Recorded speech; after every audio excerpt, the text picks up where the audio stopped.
Hello, ladies and gentlemen, and welcome to my Week 9 Top 25 predictions. I apologize that I am a little late on one specific game, or actually two specific games. I did not realize that they were on Friday and Thursday. I made this slide show before or after the Pitt game, but I made it before the Boise State game. As I am recording this right now, Boise State did just beat UNLV, but I already had my prediction made. So without saying too much, a like and subscribe to the comment always helps. So let's get straight into this thing. So we'll just get the Boise State UNLV game out of the way. I said Boise State would win in a high-scoring shootout, but that isn't the case. It was actually lower scoring, but I won't really talk too much about the score yet. I won't enter review mode. I'm going to talk about, I guess, why I thought. I'd assume this be a high-scoring game, considering UNLV, a lot of their games have been super high-scoring, except for, I guess, the Kansas game, but that Syracuse game was super high-scoring, and same with Boise State. Boise State has put up a lot of points this year. And really, I think Boise State can win it, obviously, because of Ashton Jeanty, who, spoiler alert, had a pretty good game. Not the best game ever, to be honest, for what he's been doing this year. He had 33 carries. 33 carries for 128 yards and a touchdown. But, 33 carries, dude, 128 divided by 33. I mean, it's good. It's pretty damn good, but it's also a lot of fucking carries to put up 128 yards. So it's kind of like But I'm happy that I predicted Boise State because a past me would have definitely picked UNLV in this game. But it was a close one. It was definitely a close one. UNLV put up a good fight. They are a pretty solid team. They missed a field goal early in the game. They also threw an interception right before halftime, which led to an easy Boise State touchdown. Mistakes were the end of UNLV in this one. I mean, if you don't throw that interception first and goal, or if you don't throw that interception, you don't lose this game really. Especially if you don't miss that field goal. But I'll try to save that. I'll try to save as much as I can for the review.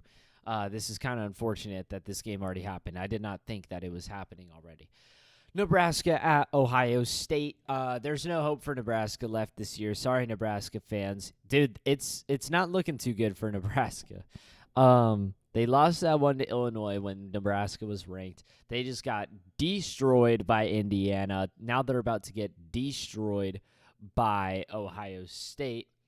And I mean, yeah, you can beat UCLA, but you have to go on the road to USC, host Wisconsin, maybe at Iowa. Dude, it was very well this team could go 6-6, and even if they decide to throw it away, 5-7.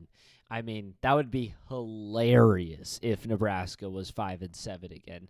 That would be so funny. But at the minimum, I see them getting a bowl game. Ohio State's gonna absolutely kill this team. Sorry, Nebraska. It's been unfortunate. Notre Dame at Navy. So again, I had to pull out some Notre Dame knowledge because I would really love to take Navy in this game. But after all, something that is proven all season is that Notre Dame has a very good defense. Quite frankly, a defense that was able to hold Texas A&M to 13 points and a terrible, pathetic performance by the Connor Wayman quarterback. I think that's how you pronounce it.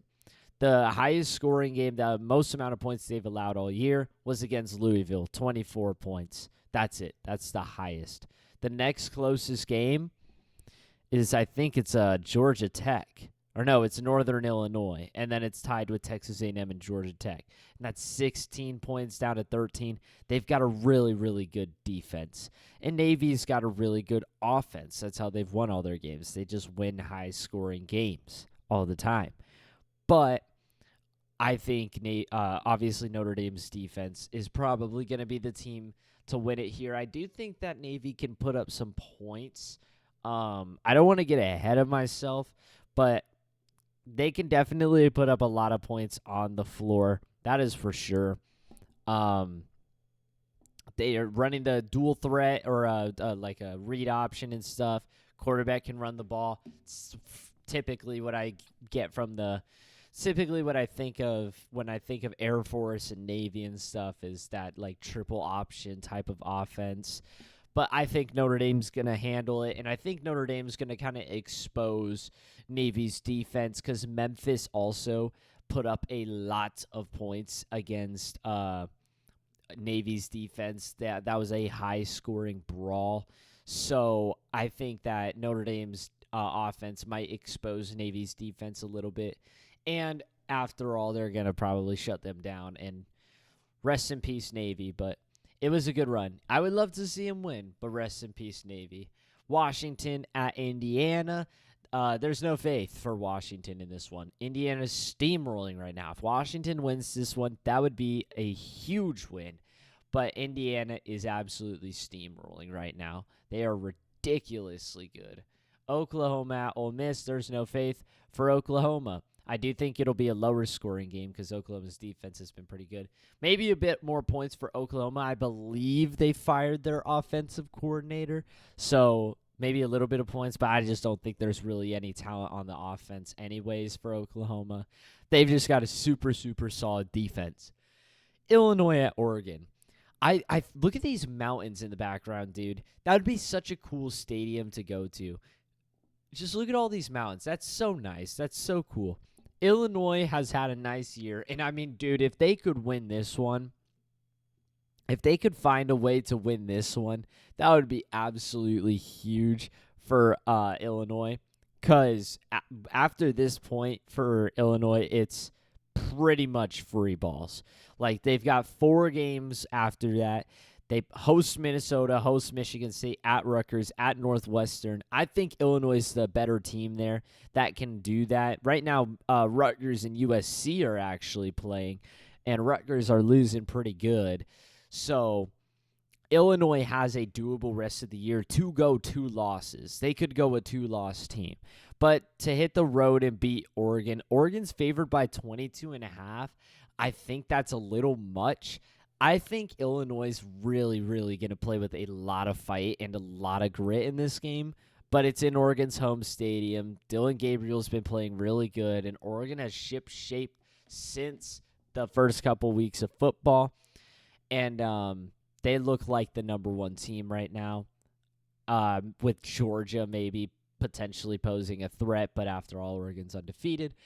So, I mean, if Illinois can win this, game changer. Game changer. But if Oregon wins this, it'll be no surprise.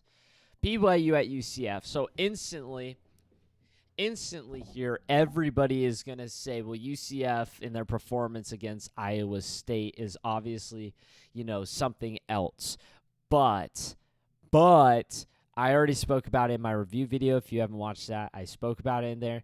UCF scored pretty much 14 points off of pick sixes by Iowa State, as well as their other 3 touchdowns came from massive breakaway runs, and Iowa State still managed to win that game.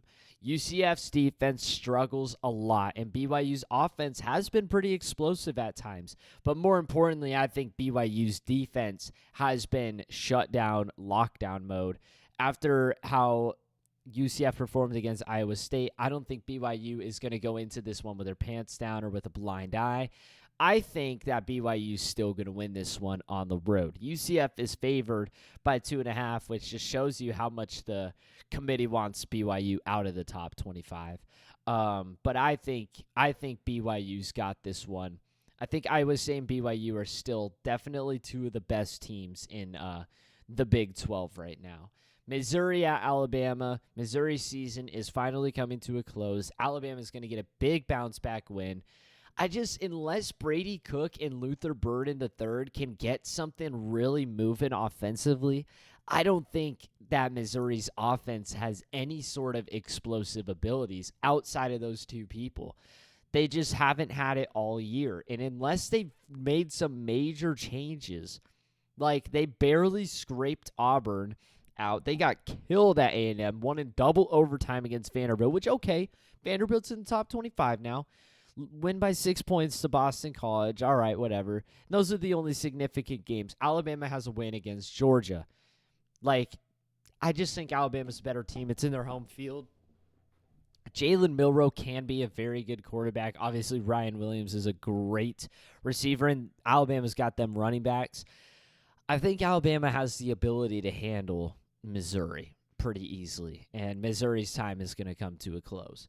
Texas at Vanderbilt, one would easily pick the upset here. But as we look at Alabama's collapse into despair, they lost to Vanderbilt. They won by 2 points to South Carolina, and then they lost another game. And gosh, who was it to? Oh, they lost to Tennessee on the road. That's right. They lost to Tennessee on the road. So their losses, I guess, are respectable. Of course, Vanderbilt being one of them, the team in question right now. But Texas's only loss is to Georgia, and Georgia definitely is one of the better teams in the country. If you want to look at it from a perspective like, well, Alabama beat Georgia, Georgia beat Texas, and Vanderbilt beat Alabama, Vanderbilt can definitely beat Texas. No. Texas has a much, much better defense than I think Texas has a much better defense than Georgia's defense. And quite frankly, Vanderbilt's defense did not hold up against Alabama. They allowed 35 points in like 18 minutes of football, I think it was. They allowed 35 points in a very short amount of time. Alabama's offense did not really have too many problems against Vanderbilt's defense outside of stupid mistakes. Texas's defense is much more disciplined and strong, and I think they're probably one of the best defenses in the country. I don't think there's a question there. Georgia's offense is just really good if Carson Beck can figure his crap out. With the amount of turnovers that happened in that Texas-Georgia game, it should have been a much higher scoring game if there weren't if the Texas offense wasn't so stinky against a good defense and Carson Beck could actually just not throw an interception. It should have been a much higher scoring game, at least in Georgia's side of the field, but whatever. Shit happens. I think Texas's offense, though, still has weapons. Quinn Ewers is a good quarterback, and the Texas defense is probably going to lock up Vanderbilt quite a bit. I do think Vanderbilt's got a lot of momentum, and Diego Pavia is a good quarterback. They can get it done temporarily, but not throughout, not to win the game. I don't think they win this one. FSU at Miami, a game that looked like it was going to be really, really good at the start of the year. Now it's just nothing. I've got Miami winning big in this one. This would be the game that Florida State needs to win to bounce back, but I think Miami's going to win this one pretty easily. Penn State at Wisconsin. I will not lie, Wisconsin has started to kind of make things look a little interesting over there. They lost 2 back-to-back. They lost pretty big to Alabama after losing their starting quarterback, and then they lost on the road to USC, in which they were actually up 21-10 going into halftime. They just let it absolutely slip away from them, and they just provided nothing. But then after that, you get a domination over Purdue, okay, but a road domination over Rutgers, and then another domination over Northwestern. It was the other opponents scoring on Wisconsin in these past 3 games has been 6, 7, and 3. Their defense has been shutting down the opponents, and they are lower-end opponents. You could see a lot of people showing up to this Wisconsin game. I don't know if it's a sellout. Penn State's only favored by 6.5. This could be interesting. It could be a very interesting game. However, Penn State is probably, I wouldn't say the best offense that Wisconsin's going up against. I would say Alabama is the best offense, but still, Alabama dropped 42. I just think things could get a little interesting when teams turn a blind eye to teams like Wisconsin. But Penn State has been very good on the road. They've won a huge game against USC, an underrated win now, but a huge road win against USC. They had a huge road win against West Virginia at the start of the year, which isn't looking as good now, but still looks like a pretty good win. They've been pretty consistent on the road and pretty good, and they control their destiny right now in the Big Ten. They have got to win every single game from this point on because they play Ohio State the week after this. They play, or I think so, right? What's today, the 26th? Or today's the 26th. No, tomorrow's the 26th. So today's the 25th. So they play next week then. Yeah, it'll be next week. And I'm just that's the big game for Penn State. That's the big one. It's always been Ohio State. Can they beat Ohio State? And I wonder if they can. I might think they can this year, to be honest. They definitely have a really good team, but you have to win every game going into that point.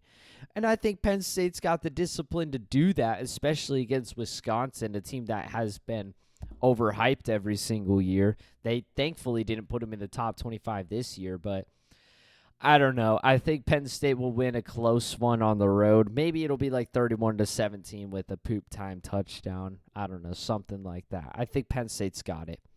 LSU at Texas A&M. So as I was making this, I was really looking at this game, and I feel bad for picking against LSU 3 weeks in a row, as they've proven me wrong every single time.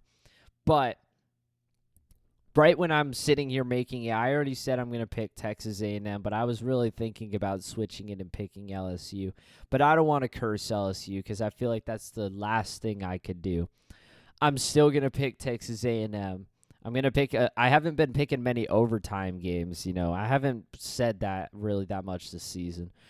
But I think Texas A&M has a pretty solid team on their hands. But after all, as you look at Texas A&M's resume, their biggest win is against what was number 9 Missouri. Now that team could drop out of the top 25, which looks like a Texas win over Michigan and Oklahoma. Texas A&M's only big win would be to a team that has dropped out of the top 25. And, I guess they have a win against Arkansas, but guess who absolutely clobbered Arkansas? I think, and then outside of that, you have a loss, your only loss to Notre Dame in your home stadium, in which you got defensively shut out. I do think there's a lot of potential here for LSU to win this game, but I don't want to curse them. I really want to pick LSU in this game, but I don't want to curse them. So hear me out. I am not going to count this one to my record on this season because I really want to pick LSU in this one, but I'm doing this for the sake of LSU. I don't want to jinx it. I don't want to screw it up. I know I'm not the most important thing in the world, but I just feel like I could cause problems with that. It's just, I don't know. I feel like it's icky to just pick them now because they're winning. And I already said I was going to pick Texas A&M. I don't want to switch up on that. But this game is not counting towards my record because I'm only picking Texas A&M because I don't want to curse LSU. I've been picking against LSU week after week after week, and all they've done is proven me wrong. And I really want to pick LSU in this one, but I'm going to stick with Texas A&M. And even if Texas A&M does win it, it's not counting towards my record. I'm excited for this game, though. This game's a W. This game is going to be so freaking good. Texas A&M is finally, rising to the rankings after all these years. And LSU, after that USC loss, has won. Basically, both of these teams lost their first game of the year, and since then have won out. They have won out, and now they're meeting, so one of them has to lose. Kansas at Kansas State. Don't blink twice. Do not blink twice. Kansas is one of the most underrated teams in college football. 6-point loss against at Illinois. 3-point loss against UNLV. 4-point loss at West Virginia. 11-point loss against TCU. That one was bad. 4-point loss against ASU.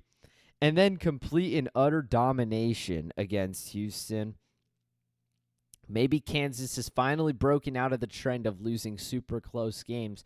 And Kansas State has been winning games since that loss to BYU. They also been dominating outside of the Colorado game. They kicked the crap out of Oklahoma State and West Virginia. The Colorado game was pretty close, but props to them for winning that one on the road. That one was hard. But Kansas is not to be overlooked. They have a solid quarterback, Jalen Daniels. They have a really good running game, and they have a super good cornerback in specific, Kobe Bryant, and a pretty good defense. I think Kansas State will win this one. I'm going to take them by a typical Kansas loss, But don't blink twice if Kansas puts up a fight. I wouldn't be surprised. If Kansas State destroys them, I'd actually be more surprised by that. But don't blink twice. And for the final game of the week, SMU at Duke. This one looks way more interesting than it actually is, and the line agrees. SMU's favored by 11.5, even though both of these teams have the same record. Why is that? Well, because Duke hasn't played shit. Duke has not played shit, and their only loss is a road loss to Georgia Tech in a game, which they didn't really compete the best. So after this, they have to play. They plays SMU this week, which I think SMU is going to handle them pretty easily. I'll give Duke some points, but after this game, they have to play at Miami, at NC State, host Virginia Tech. They could drop straight down to a 5-loss team and then finish it off with Wake Forest. That's probably a win. I don't know. Duke has not been like the best team ever in my eyes. They've just been having a very nice start to the year, very easy schedule. But that's our last game of the week. I hope you guys enjoyed. Let me know your crazy takes if you have any in the comments down below. Like and subscribe and help a comment. Always says that's all for me. Adios.